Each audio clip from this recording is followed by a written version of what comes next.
जय मसीह की प्रियो। परमेश्वर आप सबको आशीष दे, अनुग्रह दे और शांति दे, आमीन।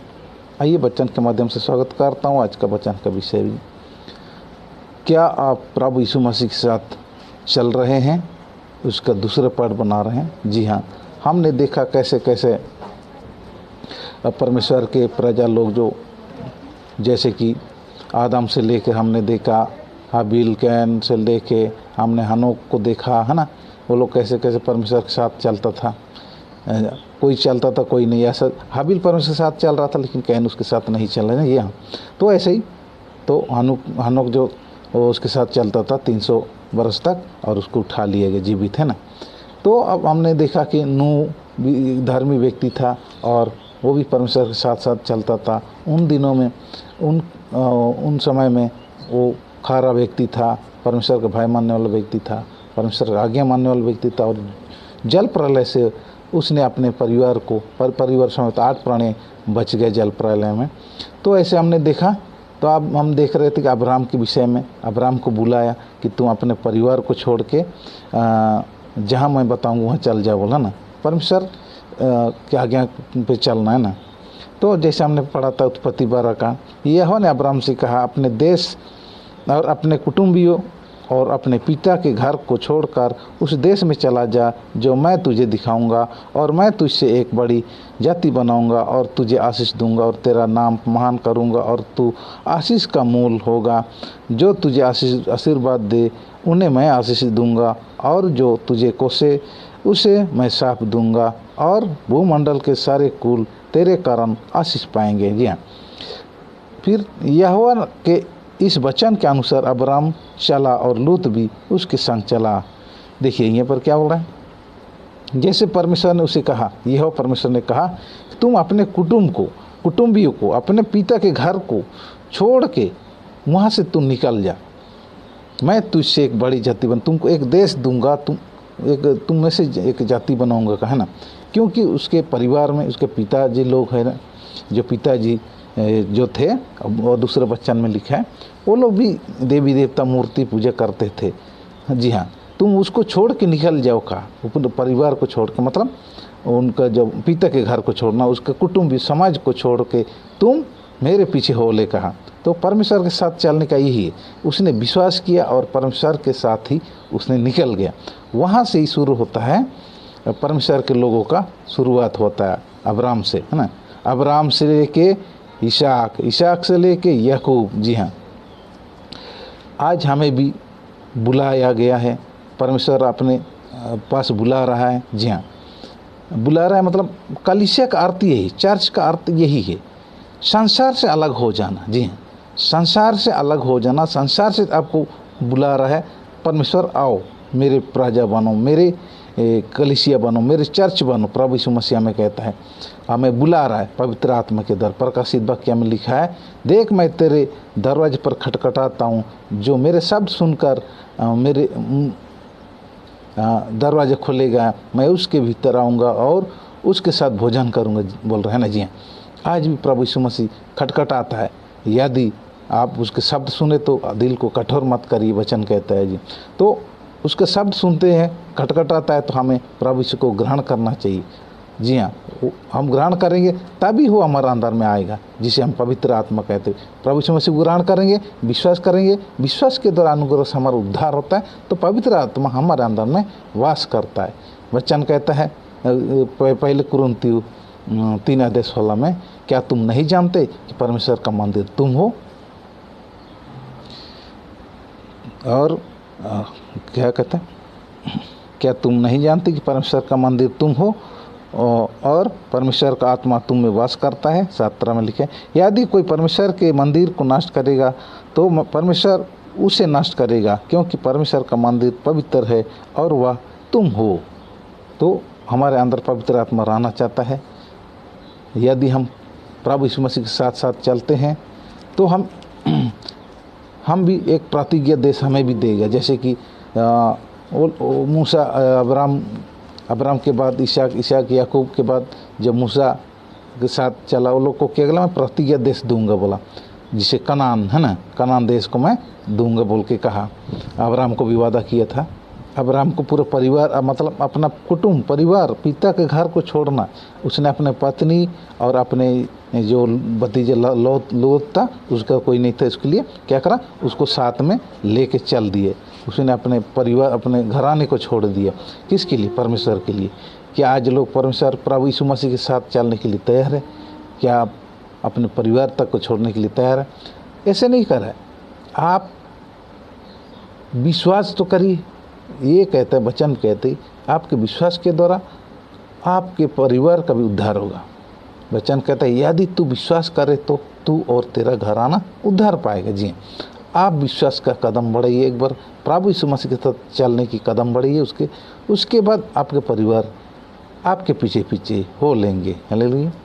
अब्राहम परमेश्वर के साथ साथ चला, अर्थात उस पर विश्वास करके, जी हाँ विश्वास किया, उस पर शंका नहीं किया। तो यहाँ पर वचन कहता है उत्पत्ति 15:6 में, उसने यहोवा पर विश्वास किया और यहोवा ने इस बात को उसके लेख में धर्मी गिना। नया नियम में भी देखते हैं, रोमियो 4:3 में लिखे पवित्र शास्त्र क्या कहता है, या कि अब्राहम ने परमेश्वर पर विश्वास किया और या उसके लिए धार्मिकता गिना गया। हालेलुया। विश्वास के द्वारा ही हम प्रभु यीशु मसीह के साथ चल सकते हैं, बिना विश्वास हम नहीं चल सकते। जी हाँ, विश्वास के द्वारा ही अनुग्रह से हमारा उद्धार होता है, विश्वास के द्वारा अनुग्रह से हमारा उद्धार होता है और हमें पवित्र आत्मा दिया जाता है हमारे अंदर में, तभी जाके हम वचन को समझते हैं और वचन के अनुसार हम चल सकते हैं। जी हाँ, गलातियों 3:6 अब्राहम ने तो परमेश्वर पर विश्वास किया और यह उसके लिए धार्मिकता गिनी गई। हालेलुया। 7 में लिखे अतः यह जान लो कि विश्वास करने वाले हैं वे ही अब्राहम की संतान है।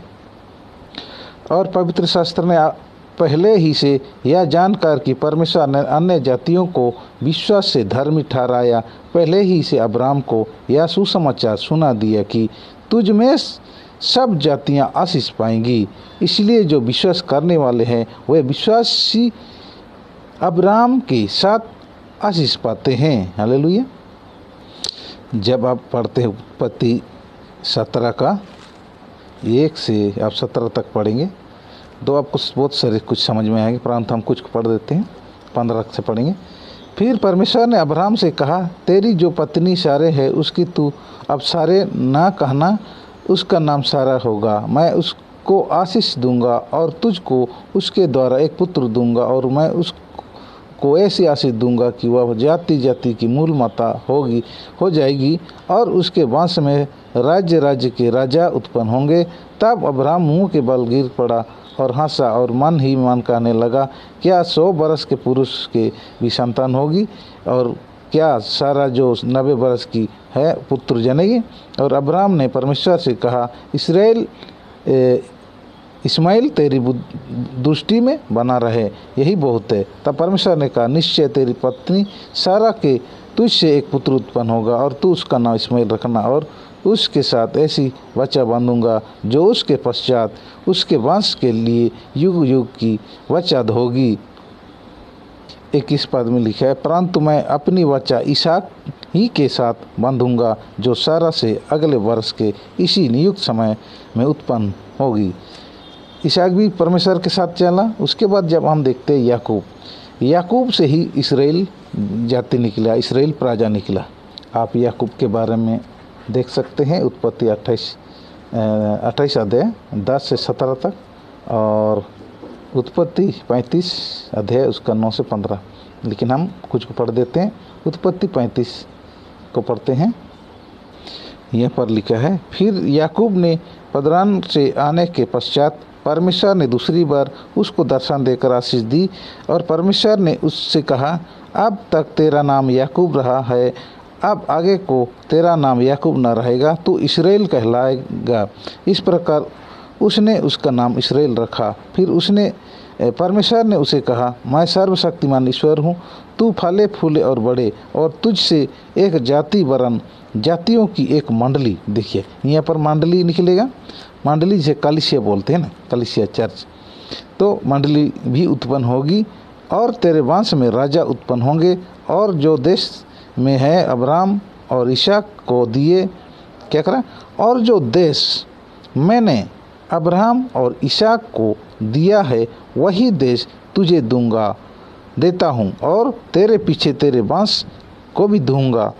तब परमेश्वर उस स्थान में जहाँ उसने याकूब से बातें की उसके पास से ऊपर चढ़ गया, और जिस स्थान में परमेश्वर ने याकूब से बातें की वहाँ याकूब ने पत्थर का एक बड़ा खंभा किया और उस पर अर्ध देकर तेल डाल दिया।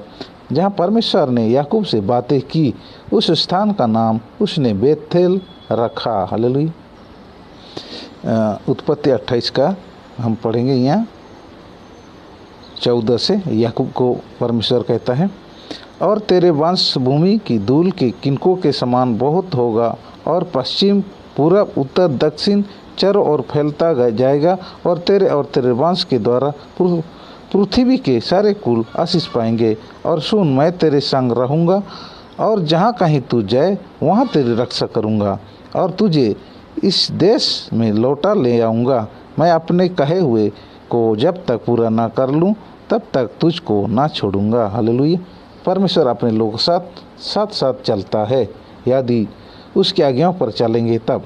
जैसे हम आज प्रभु यीशु मसीह की आज्ञाओं पर चलेंगे, उसके साथ साथ चलेंगे, तो प्रतिज्ञा किया वो देश जो कहा था चेलों से, मैं पिता के घर, मतलब मेरे पिता के घर बहुत से रहने का स्थान है, जहाँ मैं जाता हूँ वहाँ आकर तुझे भी ले जाऊँगा कहा। अर्थात जहाँ मैं रहूँ वहाँ तुम भी रहो कहा है। यदि हम प्रभु यीशु मसीह के साथ चलेंगे तो प्रभु यीशु मसीह ने हमारे लिए स्वर्ग में स्थान तैयार किया, और एक दिन हमें लेने आएगा और हम उसके साथ साथ स्वर्ग को उठा लिए जाएंगे। हम भी वहाँ जहाँ प्रभु रहेंगे वहाँ हम भी रहेंगे। हालेलुया। आज अपने आप को जांचने की ज़रूरत है, अपने आप को परखने की समय है। क्या हम प्रभु यीशु मसीह के साथ चल रहे हैं? क्या हम प्रभु के वचन के अनुसार चल रहे हैं? कलीसिया में भी यदि कलीसिया सच्चे कलीसिया होगा, वो प्रभु के वचन के अनुसार ही चलेगा, अपने नियम नहीं बनाएगा। परमेश्वर ने, प्रभु ने वचन में, बाइबल में हमें नियम सब कुछ दे दिया, उसी नियम से चलना है, ना कि अपने रीति रिवाज परंपरा नहीं बनाना है। हमें सिर्फ आँख बंद करके, अर्थात विश्वास करके, अर्थात वचन पढ़ के विश्वास करके हमको प्रभु के पीछे चलना चाहिए, प्रभु के आज्ञाओं को मानना चाहिए, और उसी की रीति पर, उसी के अनुसार हमें चलना है। दूसरे किसी मनुष्य को नहीं मानना है, केवल प्रभु यीशु मसीह के वचन पर अटल रहेंगे और उसी अनुसार कलीसिया के लोगों को भी सिखाएंगे। हालेलुया। याकूब के पुत्र यीशु भी परमेश्वर के साथ चला, और उसने मिस्र देश में उसको प्रधानमंत्री बनाया, और अकाल से उसके द्वारा बचाए गए, अपने परिवार को, अपने कुटुंब को बचाया था, बहुत सारे देश को बचाया था। जी हाँ। उसके बाद जब हम देखते हैं मूसा के विषय में आता है, मूसा मिस्र में जो परमेश्वर के लोग गुलामी थे, जो यीशु मरने के बाद मिस्र में गुलामी हो गए, क्योंकि इस्राएली लोग वहाँ के देवी देवताओं को मानने लग गया, इसीलिए वो लोग पाप कर लिए। इसके लिए वो लोग, परमेश्वर उनको क्या करा, छोड़ दिया, और वो लोग गुलामी में चला गया। गुलामी में रहते हुए वहाँ से भी वो लोग ने दुआई की, परमेश्वर की दुआई दी, और परमेश्वर ने सुनी, और उसके प्रार्थनाओं को, उसकी दुआ को सुन के उसने मूसा को चुना। मूसा के द्वारा उसके भाई हारून को उनको भेजा, मिस्र देश जाओ, मेरे प्रजाओं को छुड़ा ले आओ। मैं उनके कराना को सुना हूँ, उनके दुआओं को सुना हूँ, मैं उसे छुड़ाऊँगा। उनको हथियार अपना, उनको अधिकार दिया, जाओ वहाँ पर से उनको छुड़ा लिया, और उसने उनको छुड़ाया, और नील नदी में जैसे 2 भाग किया, वैसे उन लोग को वहाँ से छुड़ा के लेके आया, और उनको 40 बरस तक उनके साथ मना खिलाया। 40 बरस तक उनका जूता चप्पल, ना उसके कपड़े फटे, ना कोई चीज़ ऐसे नहीं हुआ, ऐसे उनको लाया। लेकिन बहुतों ने वहाँ विश्वास में भटक गए, और बहुत से लोग जंगल में मर गए वहाँ पर। पहले कुरिन्थियों 10:1 से जब पढ़ते 5 तक यहाँ पर लिखा है कि मूसा का बपतिस्मा लिया, है ना, और सब ने एक ही आत्मिक भोजन किया, और सब ने एक ही आत्मिक जल पिया, क्योंकि वे सब वो आत्मिक चट्टान से पीते थे जो उनके साथ साथ चलती थी, और वह चट्टान मसीहा था। परंतु परमेश्वर उनमें से बहुतों से प्रसन्न ना हुआ, और हुआ इसलिए कि वे जंगल में ढेर हो गए, अर्थात मर गए वो लोग।